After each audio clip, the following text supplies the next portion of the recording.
Bismillah. Assalamualaikum warahmatullahi wabarakatuh. Nahmaduhu wa nasta'inuhu wa nastaghfiruhu wa na'udzu bika min sururi anfusina wa min sayyiati a'malina. Asyhadu an la ilaha illallah wa asyhadu anna Muhammadar Rasulullah. La nabiyya ba'd. Alhamdulillah, Ustazah dipercayakan lagi untuk mengajarkan Ananda soleh dan soleha di kelas 4 saat. Pada kesempatan kali ini, Ustazah akan mengajarkan tentang materi tajwid atau tahsin kelas yang kalau sudah masuk seperti biasa Ustazah akan mengisi setiap hari Rabu. Karena ini kita dalam kondisi daring, maka Ustazah mengisi 2 pekan sekali pas giliran pelajaran diniyah nanti di hari Rabu. Baiklah, sebelum Ustazah memulai pelajaran, Ustazah mau menanyakan nih, bagaimana kabar Ananda semuanya? Kaifa halukum ya tullabi? Semoga Ananda soleh dan soleha senantiasa dalam lindungan dan kasih sayang Allah Azza wa Jalla. Alangkah indahnya jika kita sama-sama memohon kepada Allah Azza wa Jalla agar ditambahkan ilmu yang bermanfaat dunia dan akhirat. Yuk, Ustazah ingatkan untuk membaca doa sebelum belajar ya. Bismillah. Rabbi zidni ilman nafi'a. Ya Allah, tambahkanlah ilmu yang bermanfaat untukku. Warzuqni fahma wasi'a, dan luaskanlah pemahamanku. Baiklah, Ustazah akan masuk pada pelajaran tajwid. Tentu Ananda soleh dan soleha akan bertanya, apa sih itu tajwid ya? Ilmu apa itu? Baiklah, Ustazah akan jelaskan. Definisi tajwid menurut bahasa adalah sama dengan tahsin, yang berarti memperbaiki atau memperindah bacaan Al-Quran. Pengertian dari ilmu tajwid sendiri adalah suatu ilmu yang mempelajari tentang bagaimana cara membunyikan atau mengucapkan huruf-huruf dan hukum-hukum bacaan yang terdapat dalam kitab suci Al-Quran. Ketahuilah Ananda soleh dan soleha, Al-Quran merupakan kalamullah, bukan buatan manusia. Kitab ini adalah kitab yang suci dan agung. Ini adalah mukjizat yang terbesar yang Allah turunkan kepada Nabi kita Muhammad sallallahu alaihi wasallam dengan perantara malaikat Jibril alaihi salam yang termaktub dalam mushaf yang dinukil sampai kepada kita secara mutawatir, sehingga membacanya merupakan ibadah kepada Allah Azza wa Jalla. Tujuan dari mempelajari ilmu tajwid adalah menjaga lidah kita dari kesalahan ketika membaca Al-Quran. Lalu, bagaimana hukum mempelajari dan mengamalkan ilmu tajwid? Mari kita simak bersama-sama ya. Para ulama berbeda pendapat. Ada 3 pendapat.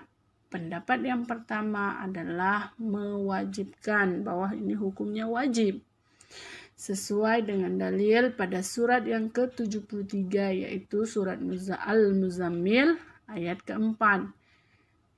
A'udzu billahi minasyaitonir rajim.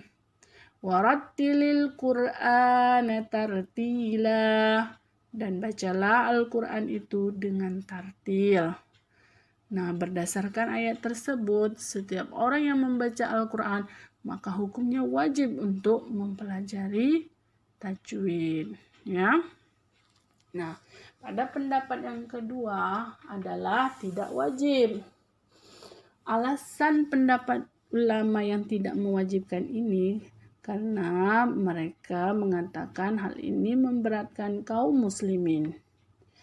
Nah, dalilnya dari mana? Mereka mengambil dari surah ke-22, yaitu Al-Hajj ayat ke-78 yang berbunyi, A'udzu billahi minasy syaithanir rajim. Wa ma ja'ala 'alaikum fid dini min haraj. Artinya, dan dia tidak menjadikan kesukaran untukmu dalam agama. Berdasarkan dalil ini, mereka mengatakan bahwa ilmu tajwid lumayan sulit untuk dipelajari bagi kaum muslimin. Nah, mari kita lihat pada hukum yang ketiga, yaitu di antara pendapat ke-1 dan ke-2. Sebagian ulama memiliki pendapat pertengahan dalam hal ini. Mereka memperinci hukum-hukum tajwid. Jadi mereka melihat dari 2 unsur. Unsur yang pertama adalah makharijul huruf, tempat keluarnya huruf. Maka kalau berhubungan dengan ini wajib dipelajari. Melalaikan dan meninggalkannya adalah haram. Kenapa? Karena ketika kita salah mengucapkan huruf, maka akan merubah maknanya. Dan ini sama saja telah merubah Al-Quran. Na'udzubillah min zalik ya, kalau kita sampai terjerumus dalam hal ini. Yang kedua adalah menurut sifat huruf.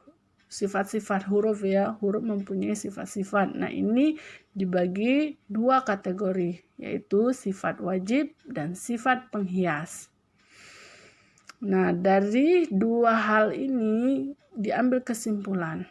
Yang pertama, apabila si pembaca dalam rangka talaki, yaitu mengajarkan dan mendengarkan secara langsung, dan musafaha, yaitu mempelajari dari mulut ke mulut dengan cara memperhatikan gerak bibir si guru, sang guru. Maka hal ini hukumnya wajib. Kenapa? Karena bertujuan untuk menghindari kesalahan-kesalahan ya, atau lahan khafi. Alasan yang selanjutnya yaitu apabila si qiraah atau si pembaca dalam rangka tilawah biasa, maka hukumnya tidak wajib. Nah, namun jika si qiraah sudah memahami, sudah pernah mempelajari ilmu tajwid, maka tercela bagi dirinya jika tidak memakai hukum-hukum tajwid ketika membaca Al-Quran. Namun jika si qari adalah orang yang awam, maka insya Allah ini tidak mengapa. Taib. Nah, dari penjelasan Ustazah tadi, semoga bisa menambah wawasan Ananda soleh dan soleha untuk memahami secara bijak. Ya. Tentu lebih utama dan mulia seorang muslim yang belajar ilmu tajwid, karena hal ini berhubungan dengan kalamullah. Sekali lagi Ustazah pastikan ya, membaca Al-Quran merupakan ibadah, di mana semakin baik kita membacanya, maka semakin sempurna pahala kita dalam beribadah kepada Allah Azza wa Jalla. Semoga dengan mempelajari ilmu tajwid ini akan menambah kualitas bacaan Al-Quran kita, serta keimanan dan keagungan kita terhadap Al-Quran, sehingga kita mempunyai derajat yang baik di sisi Allah Azza wa Jalla. Amin, amin, ya Rabbal Alamin. Baiklah, kiranya Ustazah cukupkan penjelasan Ustazah tentang muqaddimah ilmu tajwid yang insya Allah akan kita pelajari lebih dalam pada sesi selanjutnya. Untuk itu, mari kita tutup majelis kita ini dengan membaca doa kafaratul majlis. Subhanakallahumma wa bihamdika ashhadu an la ilaha illa anta astaghfiruka wa atubu ilaik. Adapun latihan teori tajwid Ananda akan Ustazah kirim linknya setelah penjelasan berikut. Akhirul kalam, assalamualaikum warahmatullahi wabarakatuh.